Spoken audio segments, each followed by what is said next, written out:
Vegetarian और vegan diet को one of the healthiest diet कहा जाता है और आपको इस पे कई सारी वैरायटी भी मिल जाती है।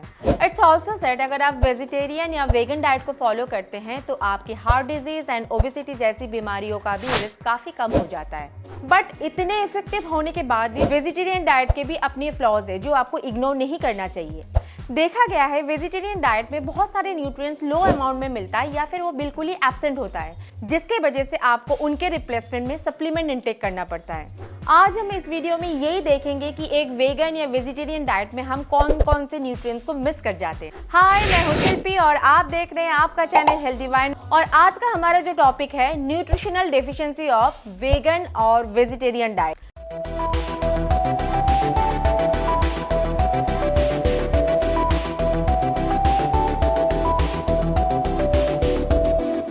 विटामिन B12, ये विटामिन इन्वॉल्व रहता है development of blood cells. Also it's maintain our nervous system, हमारी ब्रेन की फंक्शनिंग के लिए ये काफ़ी इंपॉर्टेंट होता है। विटामिन B12 ह्यूमन बॉडी के लिए काफ़ी एसेंशियल है जो कि एनिमल बेस्ड फूड में ही पाया जाता है, जैसे कि fish, meat, egg and dairy products. Vegan diet follow करने वालों में विटामिन B12 की डिफिशियंसी का हाई रिस्क पाया जाता है क्योंकि वेजिटेबल्स में ये विटामिन नहीं पाया जाता है। But vegetarians milk and milk product से ये न्यूट्रिएंट्स ले सकते हैं। B12 की डेफिशिएंसी में आपको कई सारी बीमारियों का सामना करना पड़ सकता है, जैसे कि neurological disorder, megaloblastic anaemia, heart disease, fatigue, weakness, impaired brain function etcetera etcetera. But still vegan अपनी डाइट में ब्रेकफास्ट सीरियल्स, ब्रेड या सोया प्रोडक्ट से भी ये विटामिन ले सकते हैं if they don't wanna take any supplements. Number 2 is creatine. ये भी एनिमल प्रोटीन में पाया जाता है। ये हमारी बॉडी मसल्स मेनली ब्रेन में कंसंट्रेटेड रहता है। It functions as an energy reserve for muscle cells ताकि उन्हें स्ट्रेंथ और एंड्योरेंस मिलती रहे। मसल बिल्डिंग के लिए काफ़ी इंपॉर्टेंट होता है। नेचुरली हमारी लीवर ही क्रिएटिन प्रोड्यूस कर सकते हैं, बट वेजिटेरियन डाइट फॉलो करने वालों में ये सिग्निफिकेंटली कम होता है। इसकी डेफिशिएंसी से आपको ब्रेन रिलेटेड प्रॉब्लम भी हो सकती है, बट वेजिटेरियंस अपने डाइट में इसे सप्लीमेंट से ही रिप्लेस कर सकते हैं क्योंकि ये सिर्फ और सिर्फ एनिमल प्रोटीन्स में ही मिलते हैं। Third is carnosine. ये एक एंटीऑक्सीडेंट होता है जो human and animal brain and muscle में ही पाया जाता है।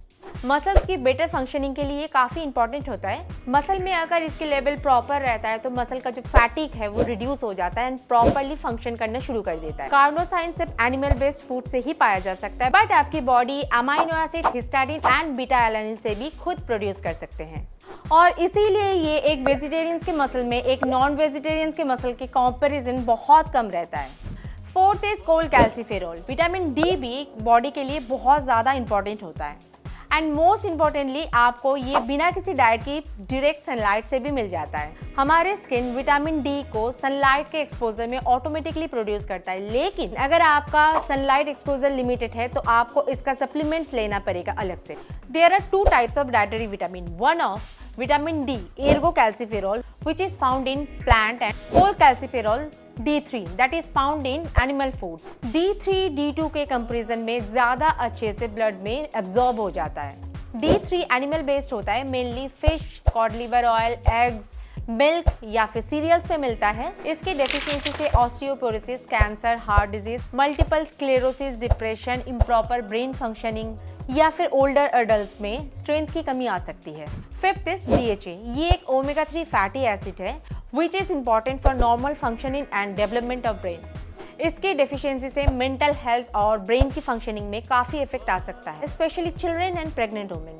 इसका मेन सोर्स है fish oil and certain type of microalgae which is found in walnuts and flax seeds.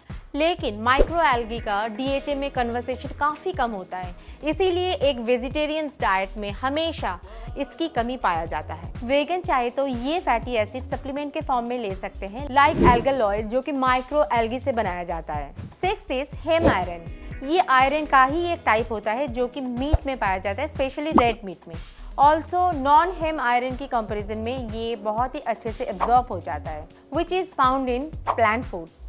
Hem iron non haem iron को भी एब्जॉर्ब करने में हेल्प करते हैं, अनलाइकली नॉन हेम आयरन जो कि इतने अच्छे से बॉडी में एब्जॉर्ब नहीं होता है because of anti nutrients. Haem iron anti nutrients से अफेक्टेड नहीं होता है और काफ़ी अच्छे से एब्जॉर्ब भी हो जाता है। And for this reason vegetarian diet को फॉलो करने वालों में, स्पेशली ह्यूमंस में, एनीमिया की चांसेस बढ़ जाता है। 7th is taurine. ये एक सल्फर कंपाउंड है जो कि बॉडी के different part like heart, brain, kidneys में पाया जाता है। ये muscle functioning, bile salt formation and antioxidant defence में हेल्प करता है।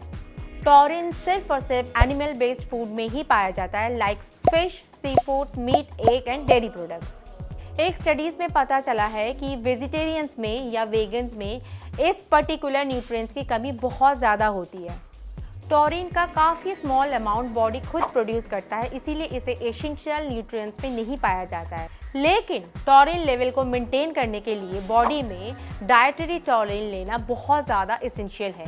इन केस आप अगर ये नहीं ले पा रहे तो आपको डेफिनेटली सप्लीमेंट लेना पड़ेगा इसके बिहाफ में। तो ये था आज का वीडियो। इसमें हमने देखा है कि वेगन और वेजिटेरियन डाइट डेफिनेटली अच्छी है, लेकिन कई सारे न्यूट्रिएंट्स की कमी से या फिर एब्सेंट से हमारे बॉडी में कई सारे प्रॉब्लम्स भी पैदा हो सकती है।